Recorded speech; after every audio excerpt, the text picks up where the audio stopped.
Самый влиятельный человек на всем крипторынке и генеральный директор биржи Binance Changpeng Zhao в большом интервью заявил, что начало нового булрана остается вопросом времени, и одной из причин является то, что на протяжении месяца инвесторы активно скупали мемкоины, а это значит, что у людей есть деньги, которые они готовы отправить в крипту уже этим летом. И мемкоины продолжают пользоваться популярностью, ведь количество транзакций в сети Dogecoin превысило 2 миллиона, перегнав биткоин и эфириум. Также фактором для роста крипты является повышение лимита госдолга США. Байден и Маккарти наконец-то заключили сделку, которая не позволит Америке объявить дефолт, на что рынки отреагировали максимально положительно. Правительству США придется сократить свои расходы и повысить налоги для крупного бизнеса. Но самое главное, что под эту категорию не попадает майнинг крипты, потому что 30% налог на добычу цифровых активов не был включен в последний закон о налогах, чему майнеры безумно рады. И все эти самые важные новости мы подробно разберем в сегодняшнем видео,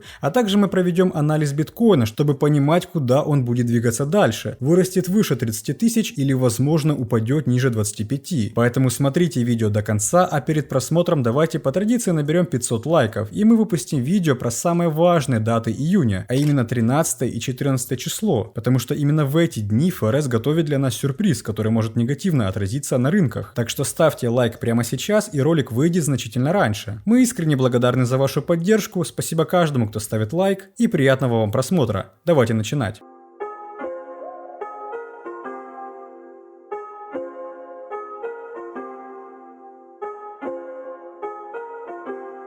Всем привет, друзья, меня зовут Влад, и я рад вас видеть на канале Coin22. Первое, что мы сегодня разберем, это, конечно же, угрозу дефолта, которая уже практически решена. Ведь в воскресенье абсолютно все обсуждали новость, как Байден и Маккарти все-таки пришли к предварительным соглашениям по лимиту госдолга, из-за чего можно сказать, что дефолта не будет, ну, по крайней мере, в этом году. Данное соглашение повысит лимит госдолга на 2 года и сократит расходы. И самое интересное, что сделку они заключили после банального разговора по телефону, то есть на протяжении целого месяца инвесторы нервничали, рынки паниковали, а им хватило меньше 2 часов поговорить по телефону, чтобы обсудить предварительные условия. Так спрашивается, зачем тогда нужно было тянуть время? Ну, этот момент мы упустим. Главное, что хоть какие-то продвижения по этому вопросу есть, и дефолт в ближайшие 2 года не намечается. Реакция рынков была, конечно же, положительная, ведь инвесторы наконец-то выдохнули и уже не боятся повторения картины 2008 года. Крипта также нас порадовала, потому что биткоин поднялся выше 27 тысяч и доходил даже выше 28.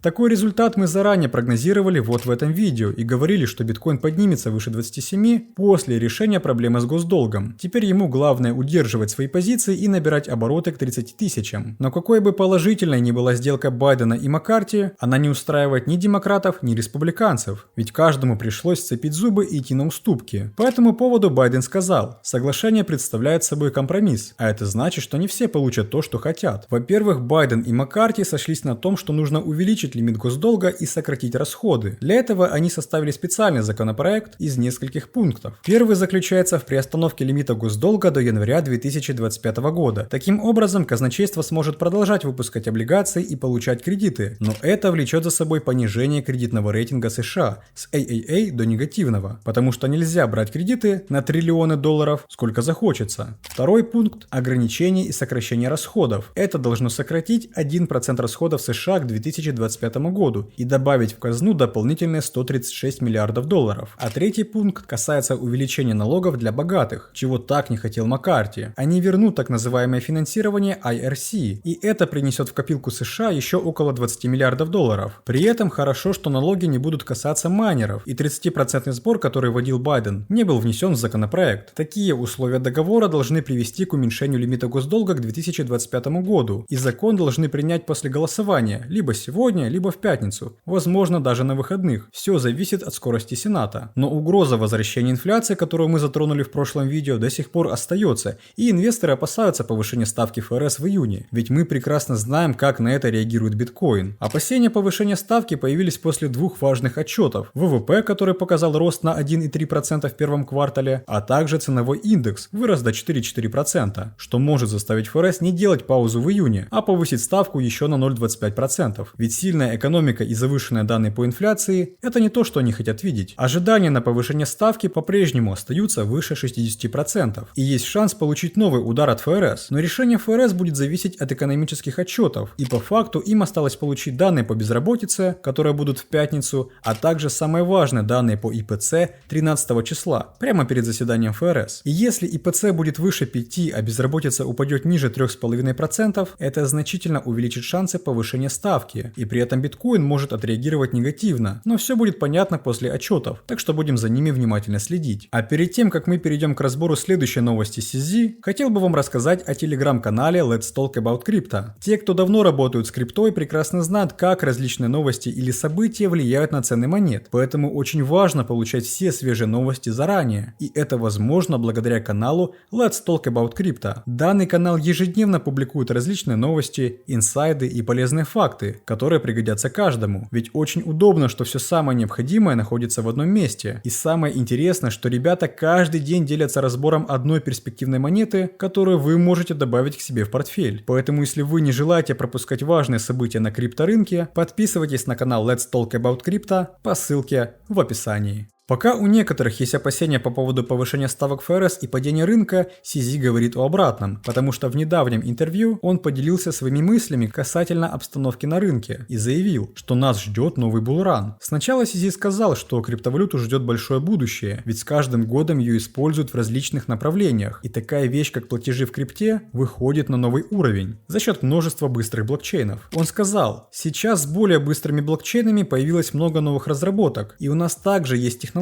которые позволяют пользователям платить криптовалютой и получать ее в фиате. Транзакции происходят в режиме онлайн. Например, Balance Pay, бонус карт и несколько других программ для кредитных карт. И добавил, что такое внедрение способствует началу нового бычьего рынка. В пример он привел Африку, где только 11% людей имеют счет в банке, хотя криптой пользуются значительно больше. Насчет крипторегулирования CZ отметил, что за Binance следят больше всего. Это понятно, ведь миллиарды долларов, которые никем не регулируются, привлекают особое внимание. И CZ не против получить регулирование, как та же Coinbase или Kraken, но сказал, что это может ограничить конкурентоспособность. И он считает, что Ближний Восток и Европа внедряют наиболее перспективные правила. Кстати, о правилах регулирования в Европе мы говорили в этом видео. И CZ не зря назвал эти регионы, ведь именно там они сейчас активно начинают масштабироваться. Проблему работы в той или иной стране связывают с тем, что местные банки просто не работают с криптокомпаниями. Живой пример — это австралийский банк, который отказался работать с Binance. И в интервью CZ спросили, почему бы Binance не купить банк и использовать его для работы биржи, на что CZ ответил: ну, мы рассматривали это, но реальность намного сложнее концепции. Вы покупаете один банк, он работает только в одной стране, и вам все равно приходится иметь дело с банковскими регуляторами этой страны. Это не значит, что вы можете купить банк и делать все, что хотите. И добавил, что регуляторы могут запретить работать с криптой и забрать лицензию. А также, если Binance купит один банк, ему все равно понадобятся банки-корреспонденты по всему миру. А большинство таких банков находятся где? Правильно, в США, где Binance душат со всех углов. И самое интересное, комментируя текущее состояние рынка крипты, CZ сказал, что сейчас крипта восстанавливается после медвежьего рынка, который начался в 2022 году, что, по его мнению, придает рынку смешанное настроение, поскольку не ясно, что будет стимулировать взрывной рост в будущем. Но он отметил одну интересную деталь, что инвесторы в этом месяце активно покупали мемкоины, такие как Pepe, например. А это означает, что у людей есть деньги, которые они готовы вкладывать в рынок, из-за чего может начаться новый булран. На самом деле так и есть, ведь если инвесторы готовы покупать всякие мемы, то деньги на менее рискованные монеты у них точно есть. Но для того, чтобы увидеть настоящий булран, рынок должен получить значительный толчок. Этим может стать положительные экономические новости, связанные с той же инфляцией. Ведь когда данная напряженная обстановка наладится, это безусловно подтолкнет крипту вверх. А по поводу мемкоинов, о которых говорил CZ, они продолжают пользоваться популярностью. Примером является Doge, ведь количество транзакций в сети Dogecoin выросло до нового рекорда. В сети было зафиксировано более 2 миллионов транзакций за 24 часа. При этом у биткоина этот показатель достигает 400 тысяч. И как мы видим, количество транзакций в сети стремительно растет, начиная с 7 мая. Это связано с токенами DRC20,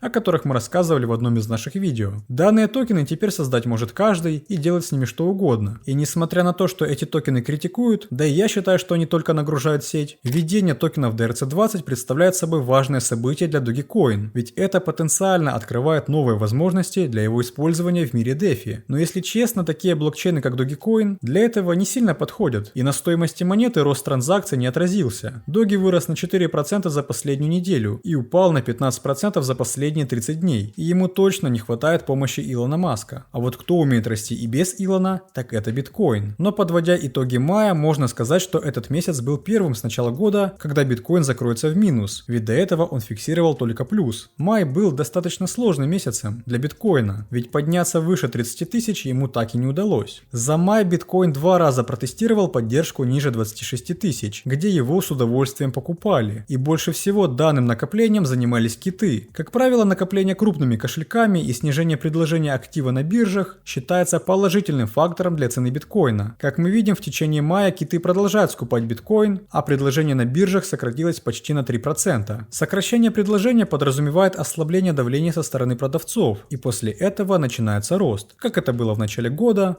в середине февраля, а также вот здесь в апреле. И похожая картина уже начинает проявляться вот здесь. И если мы будем удерживать поддержку выше 27 тысяч, в скором времени мы сможем увидеть возвращение к уровню 30 тысяч. И это вполне возможно, ведь угроза дефолта больше не тревожит рынки, а киты начинают набивать свои кошельки и готовятся к росту. Поэтому лично я оптимистично отношусь к последним событиям и больше смотрю в сторону роста. Но зная рынок крипты, все может измениться благодаря одному отчету, поэтому за ними мы будем следить и делиться результатами в нашем телеграм-канале. Так что подписывайтесь, не забывайте жать на колокольчик, чтобы не пропускать новые ролики, и увидимся в следующем видео. До скорых встреч!